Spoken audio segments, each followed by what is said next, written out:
Assalamualaikum warahmatullahi wabarakatuh. Bismillah, alhamdulillah, wassalatu wassalamu ala rasulillah wa ala alihi wa ashabihi wa mawalah amma ba'du. Jemaah sekalian yang dimuliakan Allah Subhanahu wa taala, jemaah salat maghrib rahimakumullah. Tema tentang roja wal khauf, harapan dan takut, dari kitab Ihya Ulumuddin. Akan saya lanjutkan. Uraiannya adalah sebagai berikut. Bismillahirrahmanirrahim. Kemarin kita sudah singgung sedikit tentang orang yang mempunyai mata hati akan melihat bahwa dunia itu adalah tempat untuk menanam, sementara panennya adalah besok di akhirat. Dikatakan lagi oleh Sayyidina Ali karramallahu wajhah, al-yaum amalun la hisabalah. Hari ini amal tanpa ada perhitungan. Wa ghadan, besok pada hari kiamat, hisabun wala amal. Ada hisab dan tidak ada amal. Nah, orang-orang yang mempunyai mata hati, dunia itu adalah tempat untuk menanam. Setiap orang ingin menanam. Kemudian diberikan gambaran oleh Imam Ghazali, seyogyanya orang itu adalah masing-masing punya lahan. Lahannya adalah, kalau versi Imam Ghazali di sini adalah hati. Hati kita kemudian ditanami dengan ditaburi biji. Biji itu adalah iman. Kemudian disirami dengan yang namanya amal soleh. Kemudian yang namanya tanaman itu tak luput dari yang namanya penyakit. Nah, penyakit itu adalah hal-hal yang dilarang oleh Allah. Misalnya kufur, takabur, sum'ah, dan lain sebagainya. Itu harus dihilangkan. Kemudian setelah kita punya ladang yakni hati, kemudian punya biji yang namanya iman, siramannya air itu adalah amal soleh. Kemudian kita menjaga juga dari berbagai macam penyakit yang nanti akan menimpa dan menggagalkan panen yang kita harapkan. Dijaga. Maka dia menunggu, muntaziran min fadlillahi ta'ala, menunggu dari anugerah Allah, taf'as wa'ati wal afatil mufsidah ila ayyatim mazar'u wa yablugha ghayatah. Menunggu anugerah dari Allah dan berbagai macam hal yang bisa membuat tanaman kita rusak sampai masa panen. Kemudian yang bisa kita jadikan ilustrasi adalah betapa banyak petani di negeri kita. Sudahlah biaya tanamnya mahal, terus pupuknya mahal, kemudian setelah panen harganya tidak sesuai dengan apa yang diharapkan. Tomat-tomat pada dibuang, macam-macam tuh. Ngamuk itu yang namanya petani. Sekarang merambat. Kemarin ada postingan dari seorang pemuda, yang namanya seorang pemuda itu ingin mandiri. Kemudian bukalah tempat makan gede. Belum laku, belum apa-apa, datang pajak kan kayak gitu. Datang apa? Datang pajak, ngamuk-ngamuk itu. Itu dibanting-banting itu yang namanya di video ini tuh.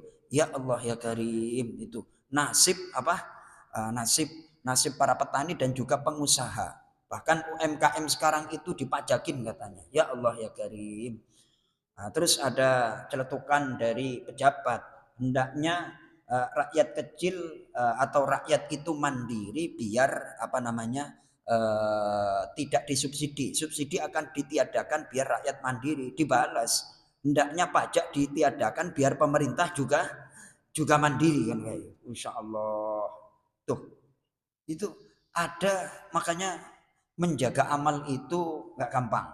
Dalam surah Muhammad Allah Subhanahu wa taala berfirman, ya ayyuhalladzina amanu taqullaha wa la tubtilu a'malakum. Wahai orang-orang yang beriman, bertakwalah kepada Allah, jangan sia-siakan amal kalian, jangan batalkan amal kalian. Dalam tafsir, membatalkan atau mensia-siakan amal itu adalah aibil ma'asi, dengan maksiat durhaka kepada Allah Subhanahu wa taala. Ini bab harapan dan khauf ternyata iktibarnya tidak hanya menanam, akan tetapi ingin usaha, belum lagi usaha jalan udah diapain Mas Toto, dipajekin. Wah, ini saya nanti kalau ketemu sama ada beberapa aparat pemerintah kelihatannya di sidang ini. Mudah-mudahan apa namanya hanya sekedar intermezzo ya Pak Ketua ya. Itu kemarin saya agak ditanya, agak disekak kaget juga. Jadi yang namanya ini hadisnya sahih apa enggak Pak Ustadz? Awalannya seperti itu. Kan kemarin kita sampaikan orang yang beramal tanpa iman kepada Allah jelas tidak akan diterima. Kemudian kalau dibalik gimana Pak Ustadz? Orang yang beriman tapi tidak beramal soleh gimana? Nyodorin hadis riwayat Imam At-Tabrani. Hadisnya adalah la imana liman la amilalah. Tidak ada iman kalau dia tidak beramal. Wala amala illa bi iman, dan tidak ada iman, tidak ada amal kecuali dia beriman. Kemudian wa fi rijalihi Sa'id bin Zakaria. Dalam perawinya itu ada seorang nama Sa'id bin Yahya, Sa'id bin Zakaria. Itu waktu lifafihi, kredibilitasnya itu waktu lifathiqatuhu, kredibilitasnya itu diperselisihkan. Berarti kesimpulannya dari hadis yang disebutkan itu bagaimana? Saya ya tentunya ngikut para pakar hadis. Kesimpulannya iman tanpa amal soleh kurang sempurna. Ya seolah-olah tidak berarti kata seorang ulama, orang terakhir masuk surga dia itu nggak pernah sholat, nggak pernah puasa dan segala macam, tapi dicuci di neraka. Waduh, baru terakhir dimasukin surga. Itu surganya berapa? 10 kali lipat dunia. Itu orang terakhir.